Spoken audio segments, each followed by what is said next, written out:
Hello नमस्कार प्यारे बच्चों। आज हम पढ़ने जा रहे हैं फ्यूचर कंटिन्यूअस टेंस। इस वीडियो में हम फ्यूचर कंटिन्यूअस टेंस को पढ़ेंगे। इसकी हम शुरुआत करते हैं। इसमें देखेंगे पहले हिंदी में पहचान, यानी इस टेंस की हिंदी में पहचान क्या होती है। तो प्यारे बच्चों, इसकी मैंने हिंदी में पहचान नोट डाउन कर रखी है। इसको रीड करते हैं। यदि वाक्यों के अंत में रहा होगा या रही होगी या रहे होंगे इत्यादि शब्द आते हैं तो ऐसा वाक्य फ्यूचर कंटिन्यूअस टेंस का होता है। हम इसको एग्जाम्पल से समझते हैं कि जैसे एक व्यक्ति एक किताब पढ़ रहा होगा, इसके अंत में क्या आ रहा है? रहा होगा। इसी प्रकार जैसे राम जयपुर जा रहा होगा, यानी ऐसे वाक्य उसके अंत में क्या आ जाए? रहा होगा या रही होगी या रहे होंगे आ जाए तो उस वाक्य में फ्यूचर कंटिन्यूअस टेंस होता है। ठीक है बच्चों, अब देखते हैं इसकी हेल्पिंग वर्ब यानी सहायक क्रिया। इस टेंस में हेल्पिंग वर्ब कौन सी यूज होती है? इसमें हेल्पिंग वर्ब आती है सेल या विल और साथ में बी आता है। ठीक है, इसके बाद में देखेंगे मेन वर्ब, यानी इसमें मुख्य क्रिया कौन सी आती है? तो इसमें है मेन वर्ब की फर्स्ट फॉर्म और साथ में आईएनजी। और मैंने आपको पहले ही बताया था कि कोई सा भी कंटिन्यूस हो, भले प्रेजेंट कंटिन्यूस हो या पास्ट कंटिन्यूस हो या फ्यूचर कंटिन्यूस हो, इसमें कंटिन्यूस आते ही आपको मेन वर्ब की फर्स्ट फॉर्म में आईएनजी का प्रयोग करना होता है। ठीक है, इसका पहला टाइप है एफर्मेटिव सेंटेंस यानी सकारात्मक वाक्य। ये ऐसे वाक्य होते हैं इसमें नेगेटिव का प्रयोग नहीं होता है, अर्थात नोट का प्रयोग नहीं होता है और ना ही प्रश्नवाचक चिन्ह का प्रयोग होगा। ठीक है, इसके लिए हम देखते हैं इसका फॉर्मूला। इसमें फॉर्मूला है, पहले सब्जेक्ट आएगा, फिर हेल्पिंग वर्ब सेल या विल साथ में बी, इसको हमने ऊपर नोट डाउन कर रखा था। फिर आगे मुख्य क्रिया आएगी मेन वर्ब की फर्स्ट फॉर्म में आईएनजी, फिर ऑब्जेक्ट और अंत में आ जाएगा अदर वर्ड। ठीक है बच्चों, अब मैंने इसके कुछ एग्जाम्पल लिए आप लोगों के सामने। अब इनकी बनाते हैं अंग्रेजी। हम इस फॉर्मूले से बनाना सीखेंगे। अब इसका पहला एग्जाम्पल पढ़ते हैं। इसमें मैंने लिखा है कि राहुल एक पत्र पढ़ रहा होगा। फिर दूसरा एग्जाम्पल है वे मंदिर जा रहे होंगे।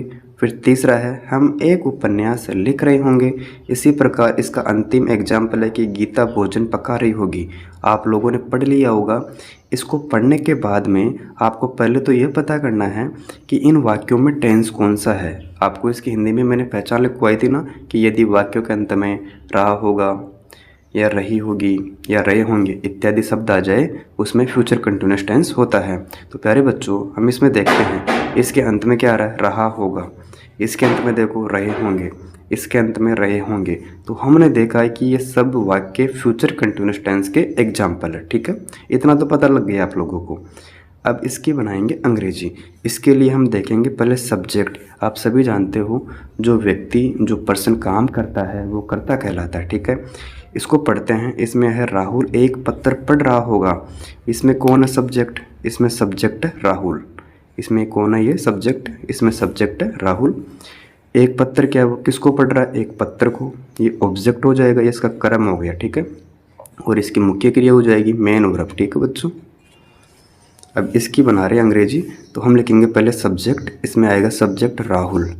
तो राहुल की आपको मीनिंग लिखनी है RAHUL। ठीक है, इसके आगे आएगी फिर हेल्पिंग वर्ब। इसमें सेल आएगा या विल आएगा आपको पता लगाना है। और हमने पिछले टेंस में पढ़ा था कि यदि कर्ता आई और वी हो, क्या हो बच्चों? यदि आई और वी हो तो उसके साथ में आता है सेल और बाकी के साथ में आता है विल। तो देखो इसमें कौन है कर्ता? इसमें राहुल करता है, तो इसके साथ में आपको सेल नहीं लगाना, इसमें लगाना है विल। ठीक है, यानी राहुल विल। इसके आगे है बी। ठीक है, इसके आगे आएगी मेन वर्ब की फर्स्ट फॉर्म में आईएनजी। इसमें आपको ढूंढना मुख्य क्रिया कौन सी है। इसमें मुख्य क्रिया पढ़ना, और पढ़ना की मीनिंग होती है बच्चों रीड। ठीक है, और इसमें ऐड कर देंगे आईएनजी। ठीक है, इसके आगे आएगा ऑब्जेक्ट। ऑब्जेक्ट यानी इसका क्रम, वो किसको पढ़ रहा है? एक पत्र को। तो हम लिखेंगे यहाँ पर ए लेटर। हम क्या लिखेंगे बच्चों यहाँ पर? A letter. तो इस प्रकार इस वाक्य की अंग्रेजी बनी है कि Rahul will be reading a letter. Rahul एक पत्र पढ़ रहा होगा। ठीक है बच्चों, और मैं उम्मीद करता हूँ आपको ये समझ में आया होगा। अब दूसरा एग्जाम्पल इसी प्रकार बनाएंगे। इसको पढ़ो पहले हिंदी में। वे मंदिर जा रहे होंगे। इसमें क्या है? वे मंदिर जा रहे होंगे। इसमें कौन है सब्जेक्ट? वे हैं। इसको लिखेंगे पहले सब्जेक्ट। फिर इसमें जाना क्या है? मेन वर्ब है। ठीक है, मुख्य क्रिया बोलते हैं उसे। और ये मंदिर क्या है, ये अदर वर्ड में आएगा, ये ऑब्जेक्ट नहीं है, ठीक है। अब इसकी बनाओ अंग्रेजी, तो पहले क्या आएगा, सब्जेक्ट। इसमें कौन है सब्जेक्ट, इसमें सब्जेक्ट है वे। आपको इसकी मीनिंग आनी चाहिए वे की, इसकी मीनिंग होती है दे। अब सब्जेक्ट के बाद में देखेंगे हेल्पिंग वर्ब। इसमें हेल्पिंग वर्ब कौन सी आएगी, सेल आएगी या विल आएगी। तो मैंने अभी जस्ट आपको बताया कि आई और वी के साथ में तो सेल आता है और बाकी के साथ में विल आता है। तो इसमें आई भी तो है नहीं, तो इसके साथ में आएगा विल, ठीक है। और साथ में आ जाएगा बी। इसके आगे मेन वर्ब की फर्स्ट फॉर्म यानी मुख्य क्रिया की फर्स्ट फॉर्म लिखनी है। इसमें मुख्य क्रिया कौन सी है, जाना, और इसकी मीनिंग होती है गो। इसमें क्या ऐड करेंगे आगे, आईएनजी, तो गोइंग हो गया। और इसके बाद में प्री पोजीशन आता है टू, ठीक है, हमेशा, यानी गो के बाद में हमेशा कौन सा प्री पोजीशन यूज करते हैं, टू, ठीक है। और वो कहाँ पर जा रहे होंगे, मंदिर की बात है, तो इसकी मीनिंग होती है टेम्पल। इस प्रकार हमने इस वाक्य की अंग्रेजी बनाई, they will be going to temple, यानी वे मंदिर जा रहे होंगे, ठीक है बच्चों। अब तीसरे वाक्य की अंग्रेजी बनाते हैं, हम एक उपन्यास लिख रहे होंगे, ठीक है। इसमें कौन है सब्जेक्ट, हम, ये सब्जेक्ट हो गया।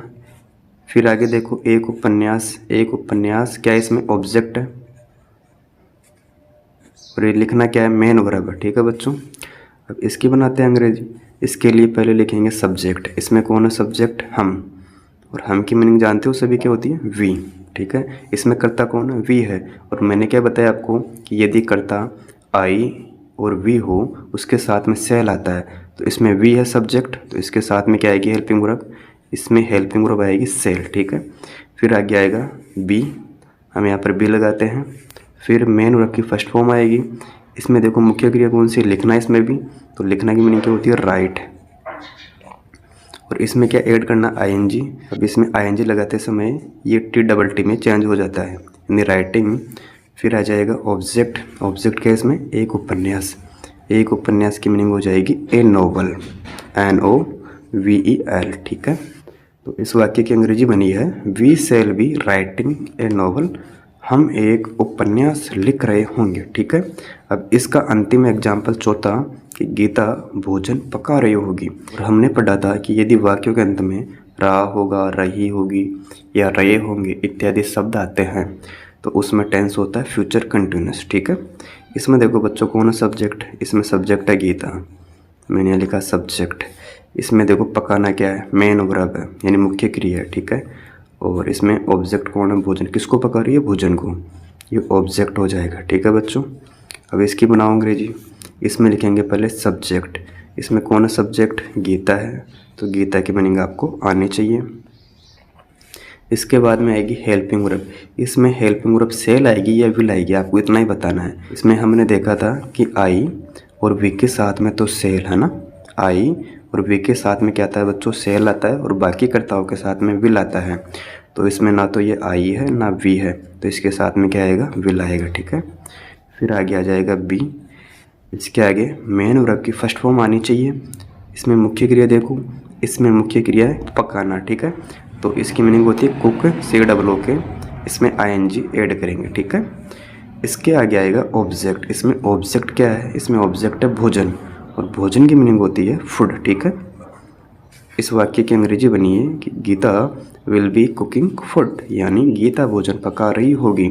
तो प्यारे बच्चों, हमने इस वीडियो में फ्यूचर कंटिन्यूअस टेंस का अफर्मेटिव सेंटेंस को देखा। अगर आपको वीडियो पसंद आती है तो वीडियो को लाइक किया करो, मित्रों के साथ में शेयर किया करो, और चैनल पर पहली बार आए हो तो चैनल को सब्सक्राइब अवश्य करें।